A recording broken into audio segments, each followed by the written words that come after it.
Greetings everyone, thank you for coming to my channel. In this video, you'll be learning about gerunds. So what are gerunds? Gerunds are verbs that end in ing, but they function as nouns. Gerunds describe states of being or past actions rather than describing ongoing actions. Gerunds can be used as subjects of a sentence, as objects of a sentence, subject complements, or objects of a preposition. First, let's discuss gerunds being used as subjects. The subject does the action. So example 1 says swimming is my favorite sport. Also, subjects are usually followed by a verb because the subject is doing the action. The subject is usually followed by a verb. Well, always followed by a verb. So in example 1, the verb is. And notice how the gerund swimming comes before that verb. So swimming, also known as a gerund, is the subject. Example 2 says running is good for your heart. So the verb is, and the gerund is running. Notice how the gerund is followed by the verb is. So that means running would be acting as the subject, and the subject does the action. When I first started learning about gerunds, I was so confused. I was like, how can a gerund be the subject? Like, how can a gerund be doing the action? But what I've learned about English is that it can be confusing at times. Well, not only confusing, but certain things that are supposed to make sense don't really make too much sense.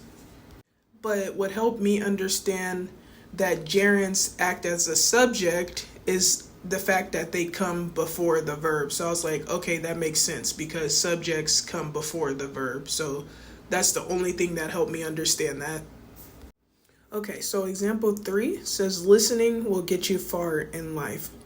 So listening is the gerund and it's followed by the verb will, which is a modal verb. And I also have a video on modal verbs, so feel free to check that out for a detailed explanation on modal verbs.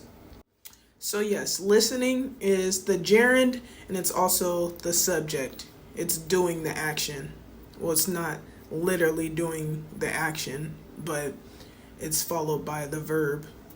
Next, we have gerunds being used as objects. Objects receive the action rather than doing the action. So example 1 says he doesn't like traveling. So the action would be doesn't like, and the object would be traveling, which is also the gerund. Example 2 says she loves hiking. So the action will be loves, and the object, which is also the gerund, would be hiking. And example 3 says he enjoys reading. So the action would be enjoys, and the gerund, which is also the object, would be reading. Also, for those of you that don't know, the subject does the action and the object receives the action. So in example 1, he is the subject and traveling is the object, like I mentioned earlier. In example 2, she is the subject because she's doing the action, and hiking is the object, also the gerund. And in example 3, he is the subject because he's doing the action, and reading is the object, also the gerund. Next, we have gerunds being used as subject complements. Subject complements give us more info about the subject, or they rename the subject. So example 1 says the test was challenging. So the subject is the test, which makes the subject complement challenging, also known as the gerund.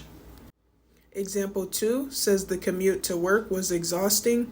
The subject is the commute to work, or just the commute, and the subject complement is exhausting, which is also known as the gerund.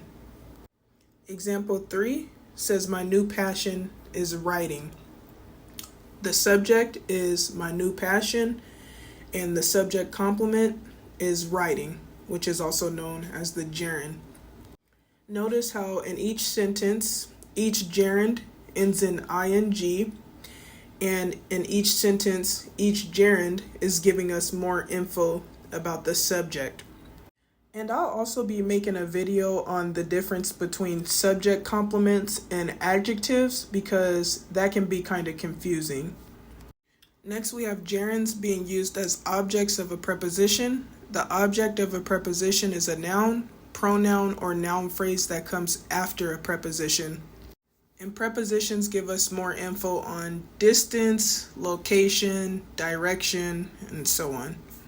So example 1 says she is in jail after stealing jewelry. So the preposition is after, and the gerund is stealing. Example 2 says I am good at singing. So the preposition is at, and the gerund is singing. Example 3 says I got in trouble for talking back. So the preposition is for, and the gerund is talking. So notice how in each example, the preposition is followed by the gerund. In other words, the preposition comes before the gerund. Sometimes it throws me off when someone says that something is followed by something. I'm like, could you just say that this thing comes before this thing? Because if you say that this thing is followed by this thing, it kind of throws me off. People often get present participles, also referred to as adjectives, confused with gerunds. Present participles describe nouns or pronouns. So example 1 says the laughing man got off the bus. Notice how laughing is describing the man, and the two words are right next to each other. The gerund is right next to the noun. So laughing is describing the man, so that makes it an adjective. Example 2 says I saw a shooting star. Notice how the gerund shooting and the noun star are right next to each other. So the gerund shooting is describing the noun star.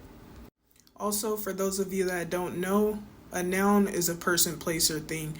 It took me a while to learn the parts of speech, and even today, they still throw me off, but the more practice you get, the easier it is for you to understand. It's mainly adverbs that confuse me. I'm still trying to understand how adverbs work, but I definitely understand how they work more than I did before. Okay, so example 3 says I licked the dripping popsicle.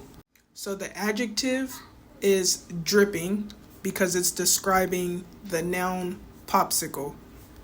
And notice how the gerund dripping is right next to the noun popsicle. So I'm going to start by saying thank you guys for coming. I appreciate your love and support. And I'm also going to say that I really appreciate you guys allowing me to make this video because this is something that I wasn't taught in school. And when I first started learning about it, it was like a foreign language. So I'm happy that I have the opportunity to teach you guys and provide value with my content. That being said, if you did find value in this content, feel free to like, comment, or subscribe, or all of the above, and I'll see you next time.